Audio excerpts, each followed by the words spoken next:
today's revision on electromagnetic induction. So this topic is also quite difficult to grasp at first, but it's quite simple as compared to the motor effect that we learned previously.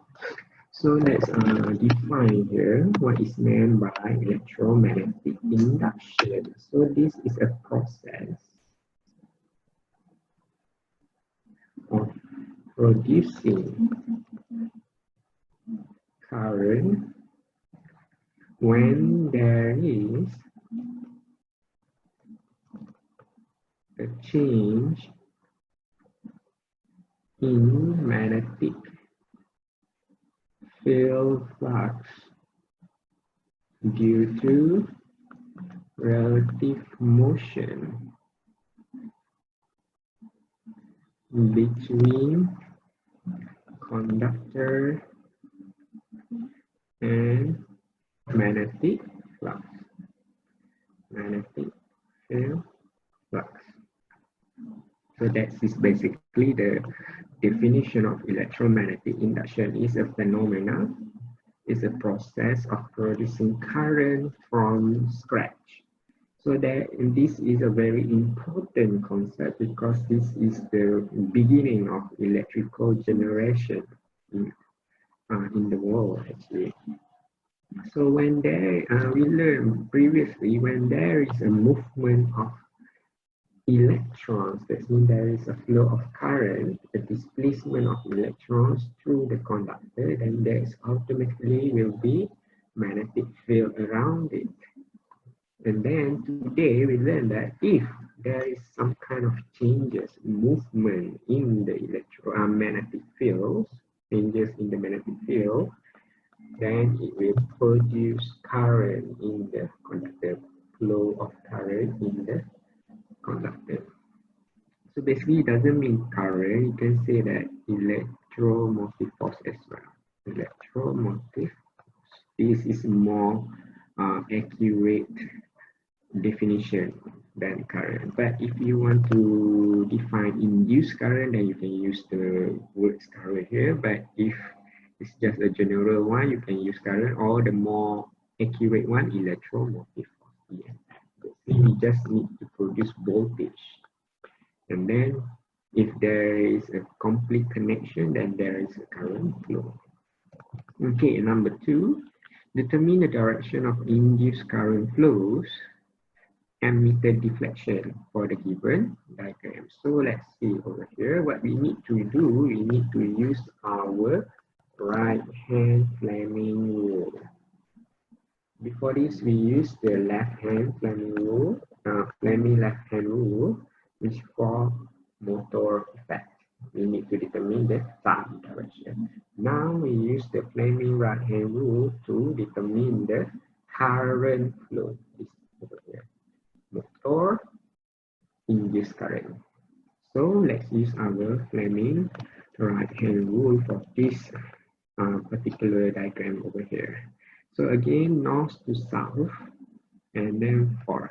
So the same as a motor effect, you must align your north and your south pole first. So our south pole is in this direction towards the right, and the force should be below.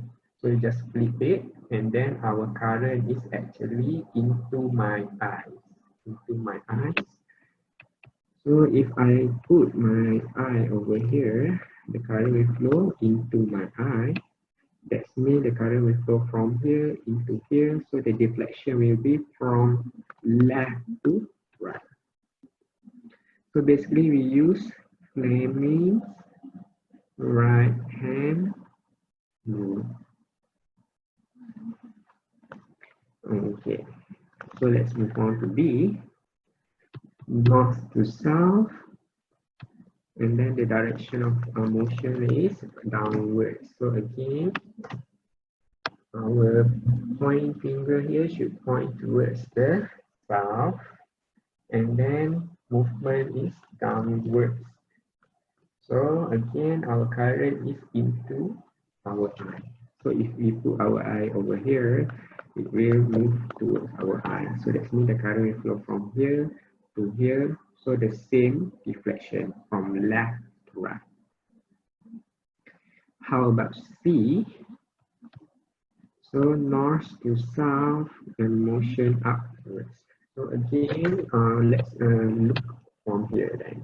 Since the galvanometer is over here, so we can make our eye from here. The point of view is from here. So again, pointer towards the south and force upwards. That means the current is inwards, away from the eye, into the screen. So the current into the screen, so it flow from here to here. So the deflection is still from left to right. Okay, it's a little bit different in terms that we have to use new rule. So first,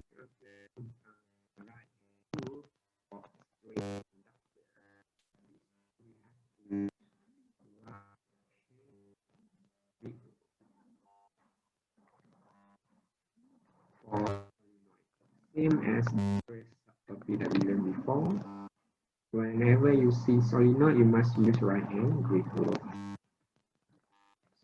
So before we move conductors and the magnetic field is constant. You see, that not moving, no movement.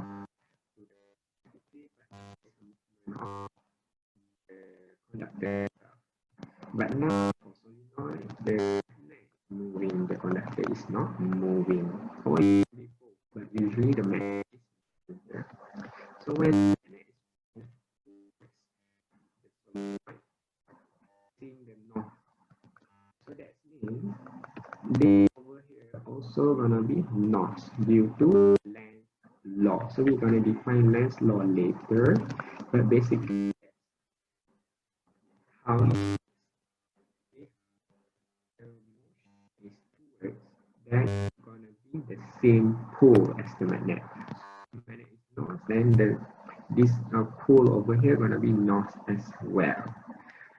So again, using your right hand grip rule, make sure your thumb point towards the north, which is to the left, and our fingers here is pointing upwards. The nails are pointing upwards. So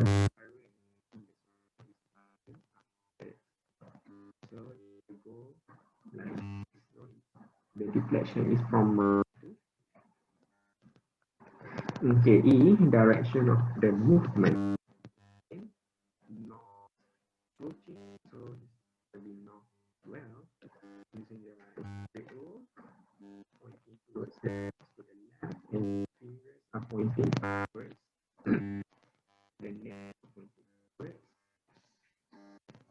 So it starts here and then here, the deflection left to right. So now the move out away. Away you have to do opposite pole. So if north away, then it's gonna be here because of the opposite pole. So this is gonna be north. So right hand grip rule, thumb pointing towards the right, and our nail is showing downwards. The nail showing. So the current flow from right to left. Okay. Let's define Lenz's law and Faraday's law related to this subtopic. So Faraday's law, make sure that you spell it correctly with the apostrophe.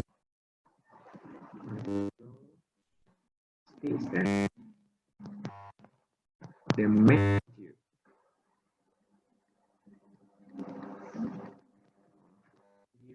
current is proportional to the rate change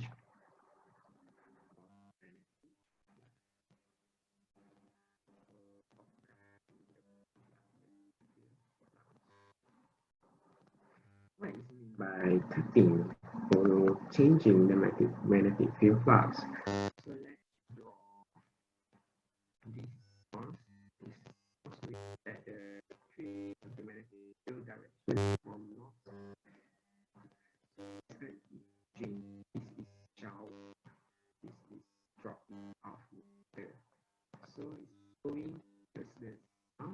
if we put our finger towards the water, then each droplets of water will touch our face and none will pass through back of our head. So that's mean cutting.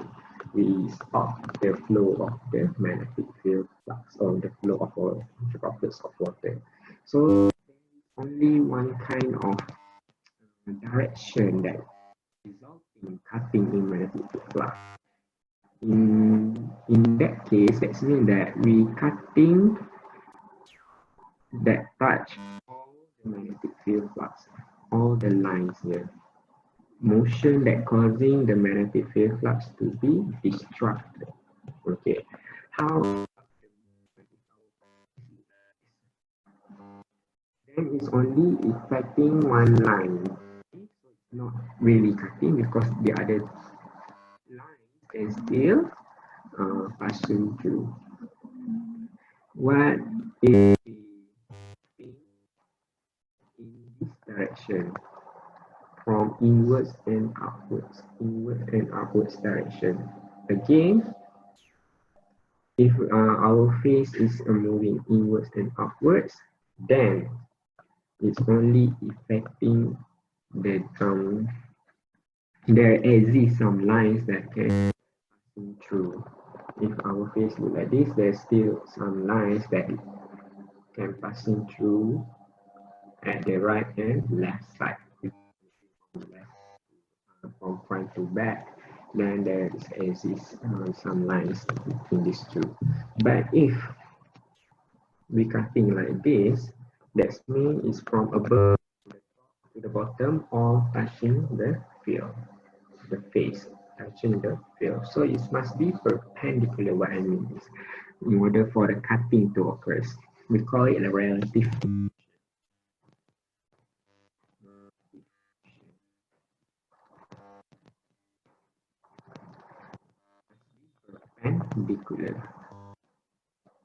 That if the field is this way, then the cutting must do this way.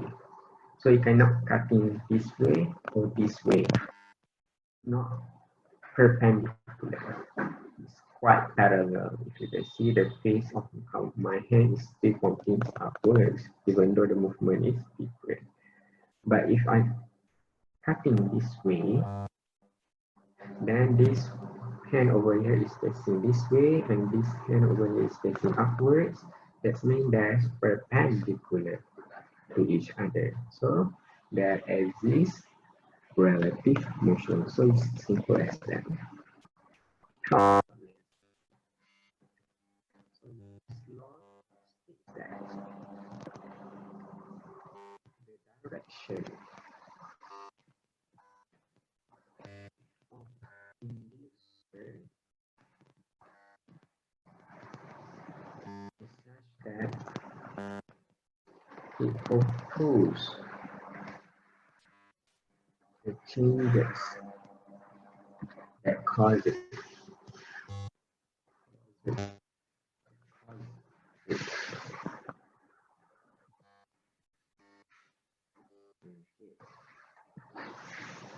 So what it means that if we look at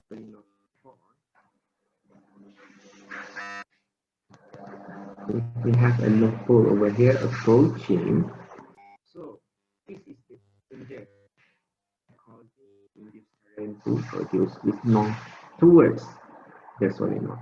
So what kind of action that opens the north coming towards? It's gonna be the north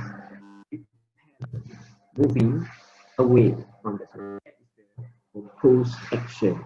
This is the change that we put that we make, changes that we oppose that should occur. So that means how we're gonna do if the north approaching, we're gonna make it the north repelling away from the solenoid. How we're gonna do that? That means that this must be the same pole. Pole away from each other, repel from each other. So then we can use our right hand rule. The thumb gonna show towards the left, and then the current the nails is pointing upward.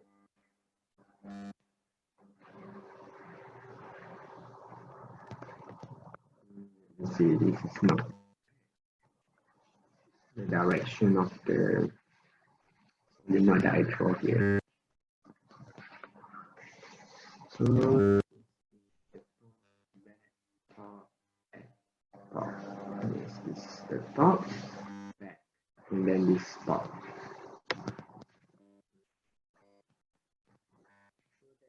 How we determine the direction of current flow. So north away. So north away, the changes that we make north away. So how is going to oppose that changes? North must be attracted, moving towards the solenoid. That is the opposed change, the opposed action that it must do. We have to put south pole over there. So in this way, and then we can use our right hand. The rule, the thumb must pointing towards the north to the right, and then we can draw. So basically, that is what we meant by the changes that we do, and then the Leslow said that the induced current gonna make the direction and induced current is such that it will oppose the changes that we do. So if it's approaching, then that's away. If it's away, then it's gonna be approaching. So for the approaching, should we have the same pole? So for example, north approaching, then the solenoid must have north pole, or south approaching, south pole. North away, that means it's gonna be opposite pole, south pole. South away, that means north pole. So that is Lenz's law. So Faraday's law, is in details, is only talk about how we're going to change the magnitude by changing how the magnetic field change. So we can make the cutting faster, or we can make the relative motion faster, or we can increase the number of turns of coil, because number of turns coil represent the magnetic, how much the magnetic field will touching the coils. Okay. We can also use the resistance factor to make the diameter peak, the diameter of the coil thicker.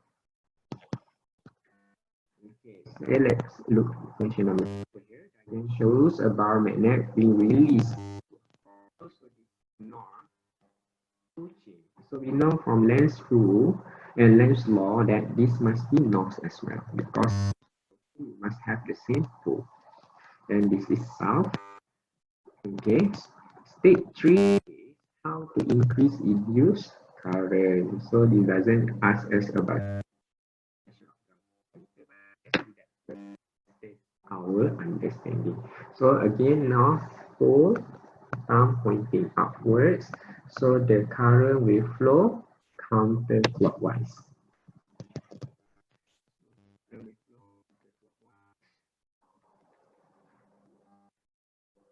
Let's trace back here. So this is enter, out, set through though. No. Let's make it clear. So go here. This is enter. So go. Yes, this is out. So sorry about the confusion. So the deflection of galvanometer should be from, eyes look like this, in this direction.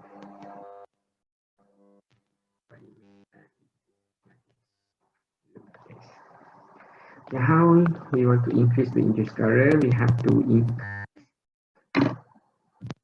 the force for the magnet, because we need this current, induced current here, so we need to change these two.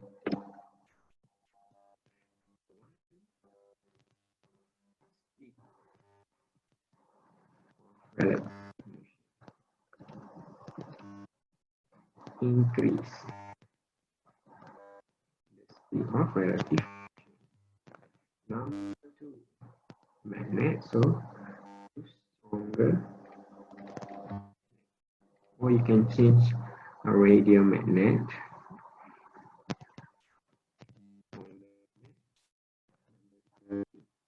Increase number of core solenoid coil.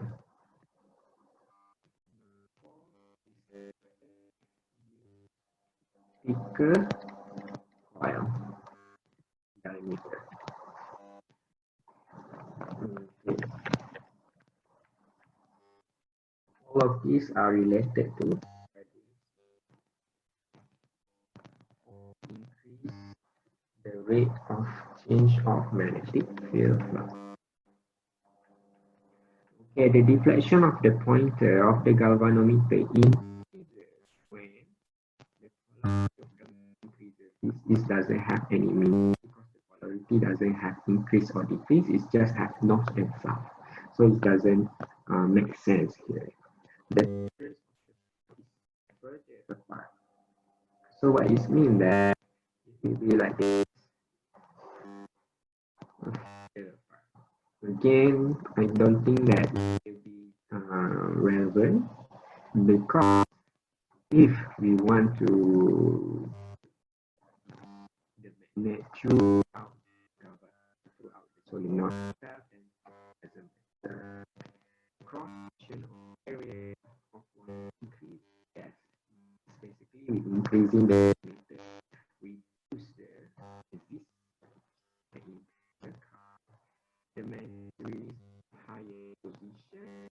This is also okay, because when we reach a higher position, it has higher initial energy, so it will be higher the energy, highest. There's two possible here, C and D. Okay. So number three, which that will increase the magnitude of induced current. So the magnitude of induced current. Use wire with smaller diameter, no, smaller diameter, higher resistance. Increase the resistance between two magnets, no, it will cause the magnet to be weaker. Move the wire horizontally. Horizontally means that in this direction, left, right, no, there's no cutting, there's no parallel direction with the magnetic field. Use stronger magnet, yes. Stronger magnet means stronger magnetic field, more magnetic field flux lines, thus can cut more. Okay, so let's move on to next concept.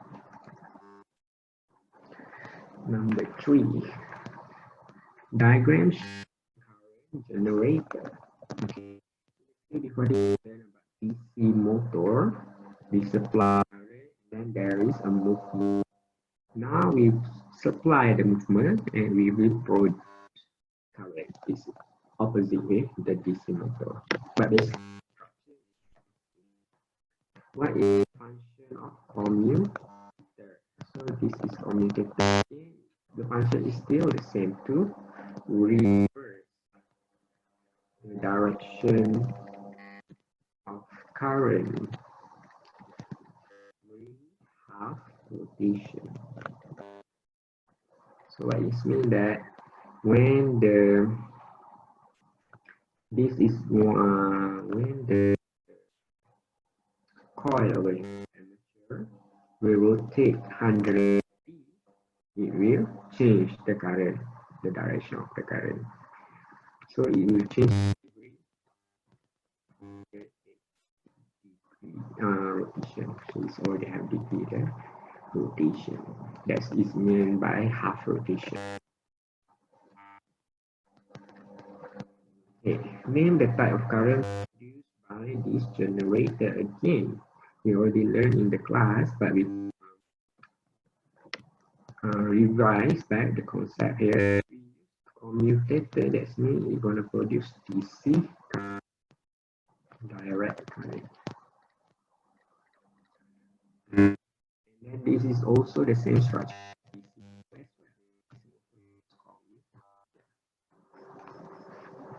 Sketch the graph against time produced by the generator. So make sure that you remember how to draw.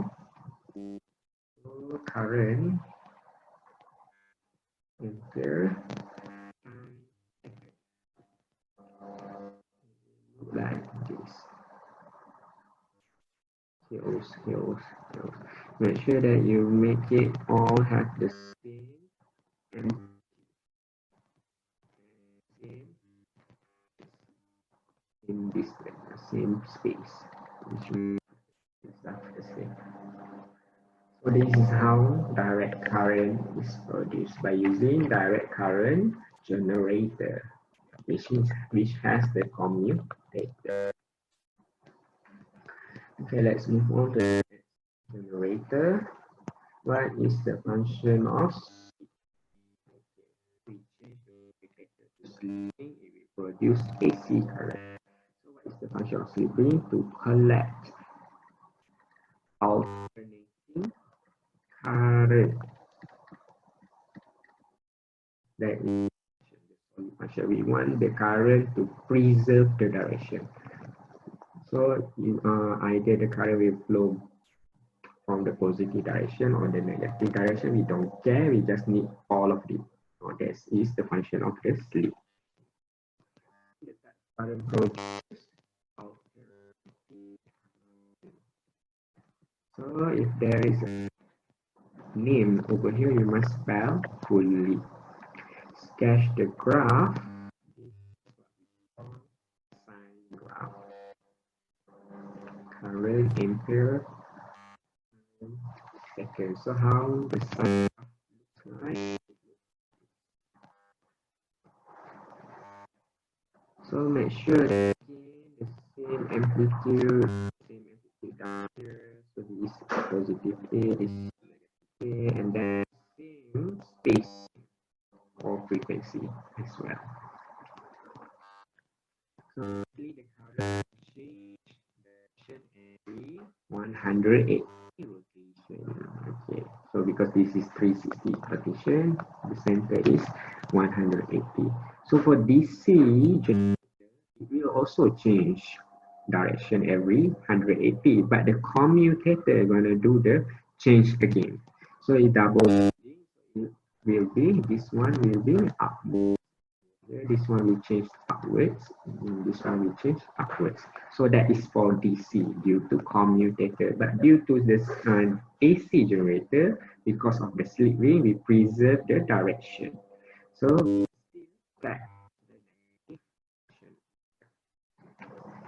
Okay, number 5, diagram shows current produced by an AC generator. Calculate the root mean square of current produces. Everything divided by square root 2. So max value divided by square root 2. But in this case, we use current. So this must be max current, or we call peak current. Peak current. So what is function if you want to find the root mean? Why we need to do that? We need to find the average value. Because we have value, and the value over here is different, value over here is also different. And how we gonna do the leveling? What is how much is gonna be supplied? We know that it's going to supply 5 amperes every time because it's only happened in very okay. So it's not going to supply 5 amperes continuously like DC circuit, like DC generator. DC generator is going to always it's not like always 5, but if we put some kind of what we call it capacitor and diode, it will make it smoother. It will look like fun. That's what we learned in electronics before. But in this case, the DC supply, power supply, the DC power supply, not the DC generator, will produce straight line 5, always 5 ampere or something like that. So this generator, how much it produce? We should take the average.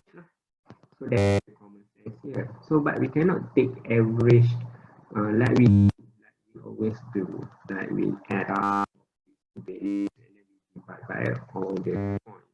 Because this is continuous, also it has an infinite point we have to take care of. So it's not gonna be an easy task to find. So the the mathematician introduced us how to calculate the mean. Mean is basically the average by using the square root over here. This is actually legit, quite accurate, quite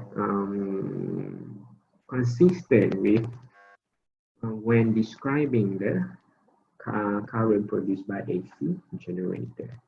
This peak current, the max current is so I root means equal to I peak, which is 5 ampere, divided by square root 2. We're going to produce 5 over square root 2. 5 divided by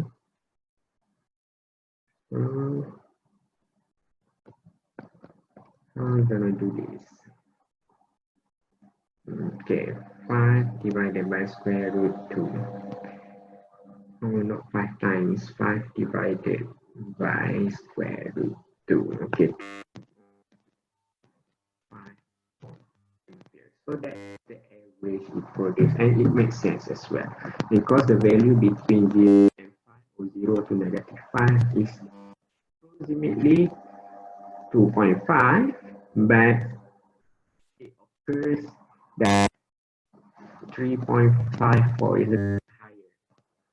This is the sweet spot for this graph over here. Okay. It's just a straight line, right? It's just a straight line. The graph is straight line, or the graph is look like a bit more curve. Then 2.5 might be the average value if we do the square root, root mean square. But in this case, because of the curvature, so the value is slightly higher, which is 3.5. So it's logical here. The reasoning for the value is quite correct in terms of the magnitude of the but it's not gonna be lower than. Okay, so we have a good estimate over here. So I think that's all for today. We learned about electromagnetic induction, a new concept. It's hard to grasp at first, but it's quite simple when you do the question. So let's revise. First topic, we learn about right hand grid rule. There are two grids. One direction of current, and then we know the direction of magnetic field. Two, if you want to use the solenoid, I use the left hand, sorry, the right hand, direction of current, and then direction of magnetic field. Number two, use when we see solenoid, direction of current in the solenoid, and then we can determine the and then we learn about Fleming left hand rule for motor effect, the effect of this over here inside magnetic field. So when we combine that, it will become Fleming on left hand rule, time, force, for motion, magnetic field pointing towards the south, current. So you must point south first and then current. Then we apply the force. Today we learn about Fleming right hand rule. Due to Lenz's law, say that it's going to oppose the changes from left to right. So again, current, not current, motion, of course, magnetic field, south, current. So pointing south first, and then force, then you can determine current. And then we introduce Faraday's law, which state that the magnitude is directly proportional to the rate of change of magnetic flux. That's mean relative motion, the cutting of the magnetic field flux. And then Lenz's law say that direction is such that it will oppose the changes. If north approaching, that means we must make it away, north away. So it must have, if north away, then we have to make it approaching back. So it must be different poles or south poles. So DC generator use commutator to reverse the direction of current every half rotation, which is 180 degrees. AC generator use slip ring to collect all the alternating current to preserve the direction. Okay, and the graph of DC and graph of AC. So I think today we learned a lot these 3 days straight. So hopefully that you remember how to use the law, the rule, the principle, or whatever that is being introduced in this chapter. We will continue on transformer for the next week. Hopefully between this week and next week, you do some revision to improve your understanding of this topic, because this topic is quite hard. If you don't understand, and if you don't do so much exercise, okay, and practice as well. See you guys soon. Thank you.